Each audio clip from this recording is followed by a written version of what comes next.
Le phénomène des feux de brousse est un problème récurrent qui chaque année entraîne la perte de milliers d'hectares de végétation ainsi que des biens matériels et parfois des vies humaines. Pour endiguer ce problème au niveau de la direction régionale des eaux et forêts du Gorodougou, les agents sont allés à la rencontre des populations de différents villages, dont Gbemazo, afin de les sensibiliser sur les conséquences néfastes de cette pratique. C'est au foyer polyvalent de Gbemazo, localité située à une centaine de kilomètres de Séguéla, que les populations des villages environnants ont été entretenues sur les effets dévastateurs des feux de brousse. Les émissaires de la Direction régionale des eaux et forêts ont donné des directives pour une lutte efficiente contre les feux de brousse. Nous leur avons conseillé de mettre en place des comités de lutte contre les feux de brousse et aussi de voir avec le sous-préfet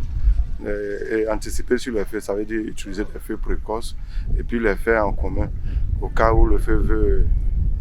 attaquer le reste de la forêt, pouvoir l'éteindre quand nous sommes nombreux et les pratiquer à des heures qui ne sont pas trop chaudes. Un message bien perçu par les populations qui, par la voix de leur porte-parole Sanogo Sendou, avec à ses côtés le chef du village Vakuma Sanogo, ont dit toute leur satisfaction pour cette mission de sensibilisation qui va permettre de remobiliser les populations afin de lutter efficacement contre le feu de brousse. Il faut noter qu'à Gbemazo, les initiatives des cadres à travers la mutuelle Action pour le développement de Gbemazo ADG ont permis de renforcer le couvert végétal par des campagnes de planting d'arbres qui rentrent également dans le cadre de la protection de l'environnement. Selon les statistiques annuelles disponibles en Côte d'Ivoire, ce sont plus de 4000 hectares de cultures pérennes et plus de 200 hectares de cultures vivrières qui ont été ravagés l'an dernier. Il faut y ajouter 10 000 hectares de reboisement partis en fumée, ainsi que des dizaines de cases ravagées par les flammes et une vingtaine de personnes ayant perdu la vie.